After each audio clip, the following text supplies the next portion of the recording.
What's up, you lovely lurkers? I'm Willie. He's Scott. And welcome to the show. Today, this first Saturday episode, we're going to talk about the Oscars. We're going to talk about everything, everywhere, all at once. And if you like our voices, you can find our faces on YouTube, TikTok, and Instagram, or getting your bracket busted as the 16 beats a 1 seed, and you lose all your money, and you can't go home because, well, you don't have a home anymore. Let's lurk!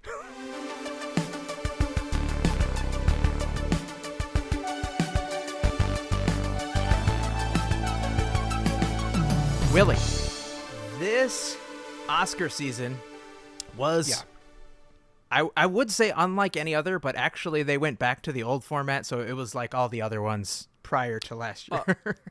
I'm looking at a view of a lot of the winners. When you say go back to what they once were, do you Last mean year, because like every white person won Yeah. except for like one or two? Yeah, I mean, okay, aside from that, although I do have something to bring up that was really, Okay. like NPR tweeted this weird phrase, and we'll talk about it. Anyway, but I think last year there were like no hosts. We're just going to have people come up and introduce the categories, and we're just going to, we're going to see how that goes in hopes that it gets people interested. And they kicked out like 8 categories. They just did not have them in the show, in the broadcast show. Nobody liked that. They gave out the awards, right? Oh, yeah. But it was like done before they went live on television. So this year they went back to a host, Jimmy Kimmel, and they included all those categories back in. I did not watch the Oscars because Same. it's an industry show, as people have said. It's for industry insiders. Mm-hmm. I kind of only watch the acceptance speeches when they're good because that's really all I care about. I don't even care who wins, to be honest. Good for you. You have a trophy. Awesome. Did you care to partake at all? We don't have the ability to watch network television. It's We're too young for that. on That the- doesn't exist. Internet. It was on the internet. I think of all places, Twitter allowed you to watch it live. Oh yeah. And it was kind of nice because that's where I But followed no, it. I didn't care. Oh, Wait, okay. Here's what we've discovered, you and I, is that apps like Vine and TikTok, Twitter, Instagram, they can feed you a nugget of something of a much larger narrative. And that's all you needed from that whole thing was just that little moment. And the Oscars is no different. You can put all these wealthy people in a room and let them talk about their amazing accomplishments because in many ways they are. Even if you take out some of the biases that might be there, it doesn't mean that these people aren't talented. But I don't care to watch best original score, I used best to. production design, It's kind best of cool. adapted screenplay. That is for really inside writers. I just want to hear from the people that maybe surprised and delighted us. And there are 3 people this year that deserve tons of kudos, at least as far as acting goes. Yeah, and there were some upsets too. Some unexpected wins. That's the 4th. Yeah, that's the 4th. Yeah. But let's talk about the whale in the room and not Brendan Fraser. When I say whale, I mean this person or this show literally took almost a full sweep of all the major categories. And that was Everything, Everywhere, All at Once. Brief history on this. I just watched this movie the day before the Oscars. Willie, you saw it in theaters? Yes. Yep. Can you tell me, you did tell me, but can you just regale me of your experience going to see it for the first time? There was an absurd amount of hype going into that movie. It rivaled in many ways the initial response to please go see Avatar 1. Remember how that was just everywhere? Like, everybody's got to see this. It's this transformational experience. The difference was that 50% of that audience left and was like, eh. The other 50% was me. And this movie, on the other hand, I left and, like, I was in emotional turmoil. We're going to spoil the movie. If you haven't seen it, it's been out for almost 2 years now. But just seeing two rocks on screen almost brought me to tears. And I'm like, come on. How is a movie this good? So, spoiler alerts, as we've talked about. When you saw this movie and you told me, like, Scott, you have to go see this movie. Like, it is a must-see. You will cry. Like, you have no idea how good this show is. One of the best movies I have ever seen in my entire life. I would put it up there, and you rank, like, the top things you've ever seen. And it was, like, number 3. Mm-hmm. And I'm like, everybody is so hyped about this. I don't know if I'm going to enjoy it as much as everybody was. Because when the hype train is that hard, it's either, I don't know, like the marketing behind it, or sometimes you're just not into that kind of genre. And nobody would tell me what it was. They're like, it's a spoiler if I tell you anything. You just have to see it. Anything. Like if I told you hot dog fingers, you'd be like, what the fuck? It wouldn't make any sense. But then you watch the movie and you're like, it totally makes sense. So I'm glad nobody told me what it was. I'm glad until the day before the Oscars, I knew nothing other than it was a multiverse movie. Because Jamie Lee Curtis said our multiverse movie came out before Marvel's multiverse movie. And so that's the only thing I knew. It was kind of a spoiler, but I was just ready for anything going into it. And let me tell you, like, it did nothing to ruin the experience. Like, I was enthralled from the beginning to the final scene. My partner and I, we sat down. We were like, okay, this is getting a lot of hype for, it's winning all these, like, lower, smaller awards. Oscars are coming up. She's like, I really want to watch it. Can we just watch it for dinner? I'm like, okay, fine. It's 2 hours, whatever. Like, all right. She, like, gets out her phone and is, like, texting somebody as the movie's starting up. And I hit the space bar because we're watching it on a computer, which is blasphemous. I know. I'm sorry. And I go, hold up. I'm buying you a TV for your wedding. It's not on your list. It's not even there. I heard that's faux pas. I'm just doing it. 75 inches or bigger, please. So I'm fine. I go, hang on. This movie has a lot of things potentially going on. You're going to need to put the phone down, because one thing we're not going to do is have a conversation about this movie during the movie. Like, that's just not me. I need to focus on what's going on so I can pick it apart to see if it's worth everybody's praise. The first opening sequences where you're just kind of watching this Asian family try to run a business, things are kind of hectic. It looks like life, right? Yeah. But in the background, things are kind of like a little off. And it invites you, the camera invites you to just kind of focus on not what's going in the foreground, but really, did I just see the dad do a like forward catapult somersault over one of the washing machines on the security feed? Is that okay? All right. I knew this movie's going to be weird, but whatever. And then, yes, from everything from when they first go and experience the first multiverse event, and you're like, is this the movie? Is this what it's going to be? There's a part 1. There's a part 2. There's a part 3. There's so much flashing imagery. I thought I was going to have a stroke. Like, they did not warn you before that flashing images were going to happen like this. They have to do that in video games. There was no warning on this. They're like, people are going to die when they watch this, and it's going to be much. iconic. But the subtext is, take everything out multiverse style. For anybody who did not get this movie because there was too much weird stuff going on, I don't know. You missed it. You missed the reason. You missed it so hard. This is an A24 film, so it's either going to scare the bejesus out of you, or it's just going to be weird. It's going to make you feel. Mm-hmm. The subtext of the family dynamic and is something we can all relate to. The Asian family dynamic, we probably have not had a lot of experience with. No. Just growing up in our white suburban lives. But we've read stories. We've heard stories. We've watched stories. And, like, the father and the mom and the husband, the mom and the daughter. Mm-hmm. It's literally the thing that made me want to have a better relationship with everyone in my life. Yeah, you get out of a film like that and immediately want to call your parents.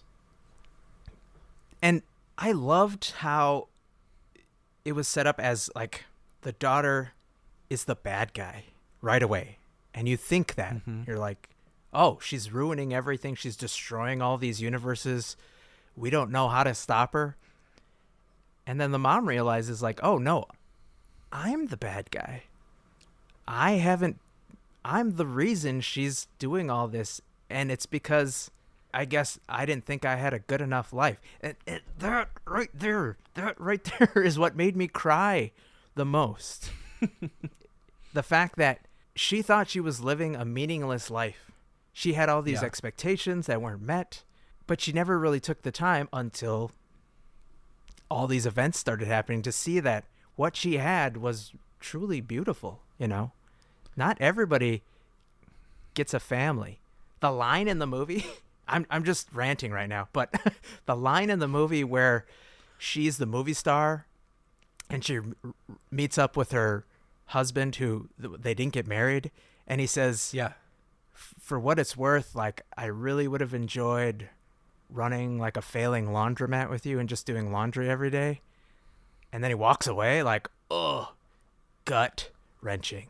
I left the theater and immediately thought to myself, I have these goals and these aspirations, and ultimately, is that going to be the thing that brings me satisfaction in my life? Or is it going to be the little things, the relationships with the people I hold close, that when I look back, I'm going to be like, that's it right there. It's not this bank account that has more money than I can think of.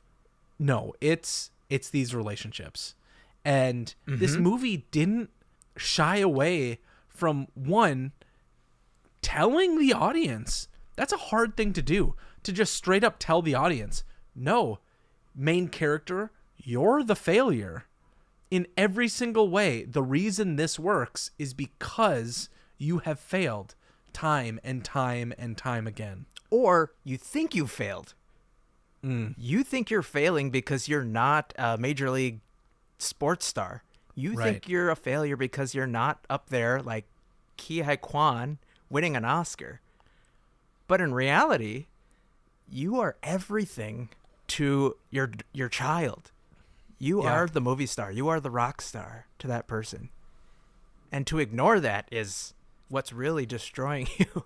I love this movie. The fact that we have Michelle Yeoh winning Best Actress, first ever in Academy Award history, winning an Asian person winning Best Actress. Phenomenal. Ki Hee Kwan, huh? Oh, that's that controversy I was talking about at the beginning of the show. She's the controversy? The Michelle Yeoh thing. So I have a different controversy. Okay. So hold on. All right. We'll talk, but Ki Hee Kwan deserves every bit of praise he's getting for Best Supporting Actor. I hope, beyond hope, that he shows up in the next Indiana Jones film, because there is a clip of him talking about meeting Harrison Ford for the first time in 30-some years. I want to say hi. I'm like thinking, would I want to say hi? Of course I want to say hi. I haven't seen the man in 38 years. And when I walked out, he was like, 10 feet away. My heart was pounding. I was so nervous. And the entire time I'm thinking, is he going to recognize me? Because the last time he saw me, I was a little kid. Yeah. So when I approached him, he turned to me and he has that, that famous grumpy Harrison Ford look on his face. Yeah. And he lifts up his finger and he points at me. And he stares at me like this. And I go, oh no, he's thinking I'm a fan and he's going to tell me to stay away. But instead, he looks at me and says, are you Short Round? And I was immediately transported back to 1984 when I was a little kid, where I looked up to him and I said, yes, Indy. And he says, come here. And so, I'm pumped. I want this to be a thing. It's the only redeeming factor for that movie. those two deserve everything. I want to talk about Jamie Lee Curtis in a second, but I want to hear what you have to say. So NPR tweeted that Michelle Yeoh is the first Asian identifying person to win Best Actress. And the grimace on your face isn't just reserved for McDonald's. It is what everybody else was kind of thinking. What do you mean Asian identifying? Well, as it turns out, somebody who was of Asian descent technically did win Best Supporting Actress, but it was so long ago that they chose not to identify with their... They looked, I guess, white enough. Okay. To just say like, hey, I'm all white and that's all right. Don't ban me from these movies because you or hate the bathroom. Asian people. Yeah, it was a different time. I've had plenty of debates about this, so I don't want to go down this rabbit hole. But like, that does feel like a different time. And if you're going to acknowledge that, you then need to. Yeah. At least the Academy needs to come out and say, so hey, Michelle Yeoh is the most modern Asian actress to win this award. Twitter later added some context, saying the tweet is factually correct, but missing context to explain the wording. Merle Oberon was the first Asian woman nominated for the Academy Award for Best Actress. She hid her heritage to avoid discrimination. Michelle Yeoh, however, is open about her Asian heritage. Oh, wait, actually, no, she didn't win. The late actress says she did not win. So, yeah, Michelle Yeoh is the first. Listen up here, NPR, you woke fucks. Give it a rest, all right? You'll be hearing from us on Fox News. Can't finish that sentence. Speaking of bigotry, let's talk about Jamie Lee Curtis. I don't want to just bundle her into bigotry. That is a clickbait title if I ever heard one. Yes. She won Best Supporting Actress for Everything Everywhere All at Once. And just to reflect for a second on her role, she had to play a woman falling in love with Michelle Yeoh with hot dog fingers.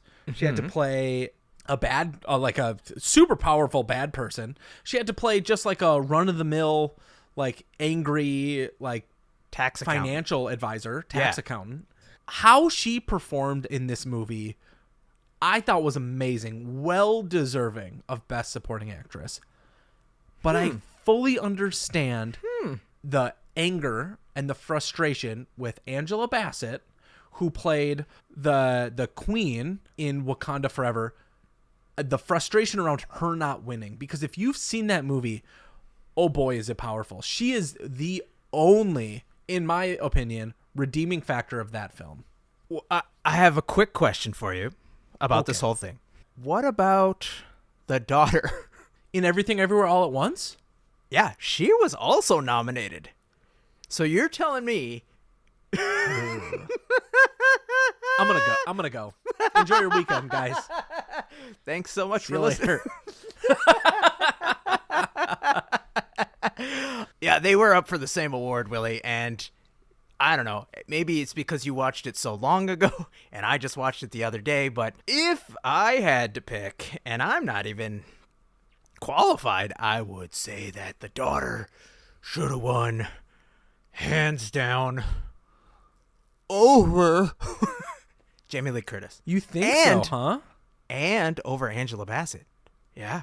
Not to say that Angela Bassett wasn't great, but if we're looking at, kind of like that burger challenge we did, we just put it into like 4 little metrics. The daughter was in Everything Everywhere All at Once for most of the movie. Angela Bassett was definitely a supporting actor in Wakanda Forever. But I'm not going to sit around here and not say her name.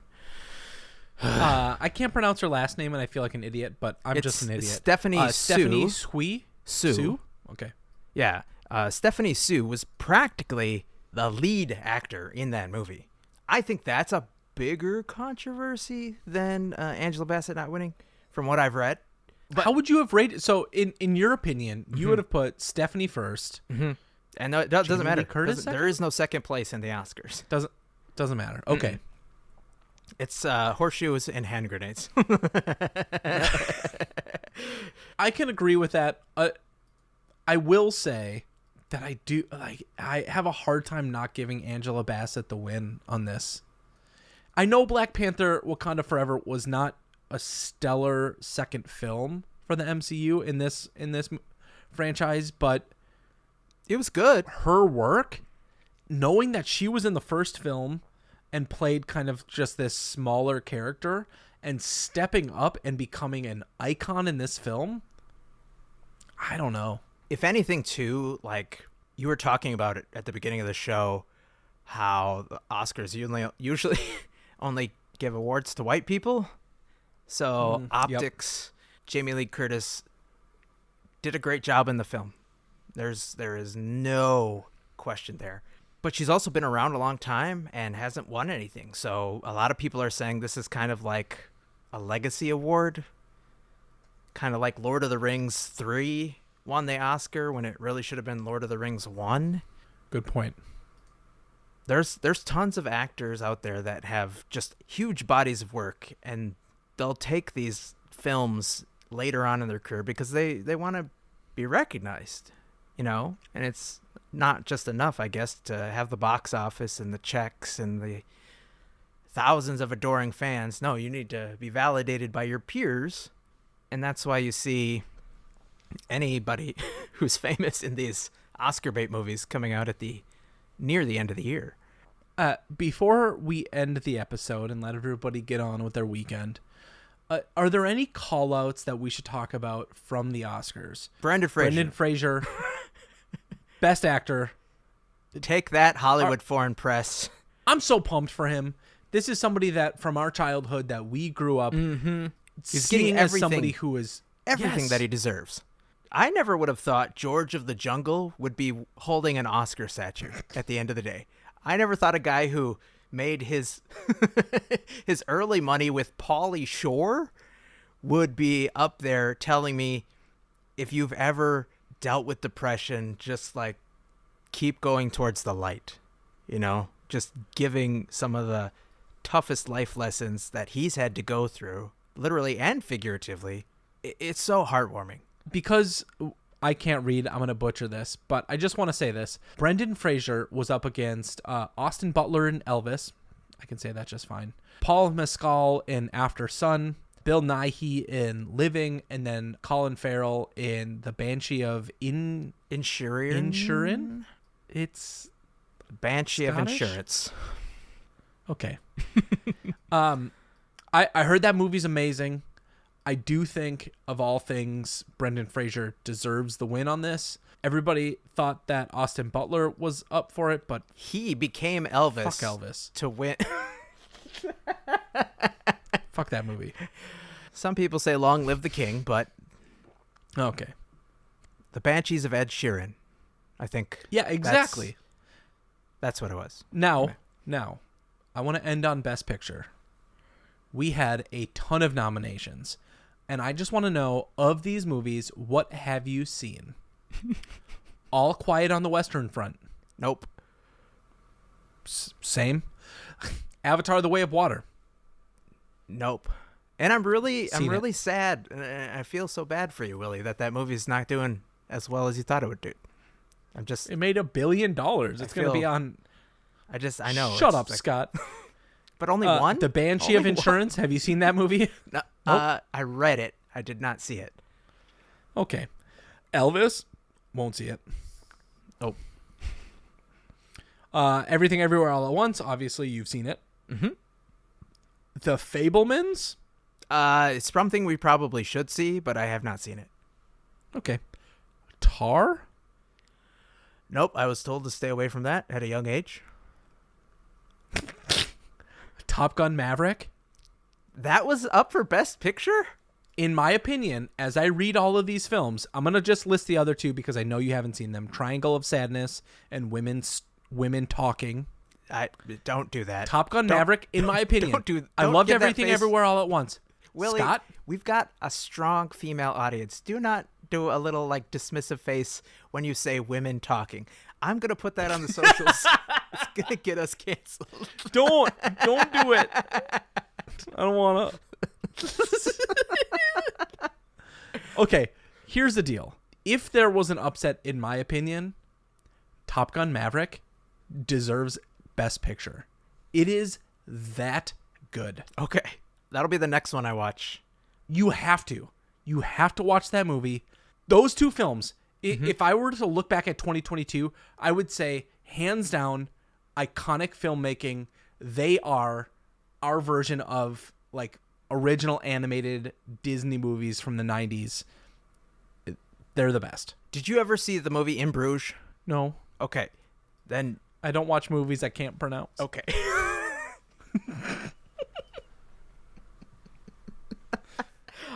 You know Steven Spielberg? Yes. The Fabelmans movie essentially is like a love letter to himself. Oh. So it's like him growing up, how he got into the business, that kind of thing. So you probably would like it if you watched it. I haven't seen it, but I've heard a lot of people say it's good.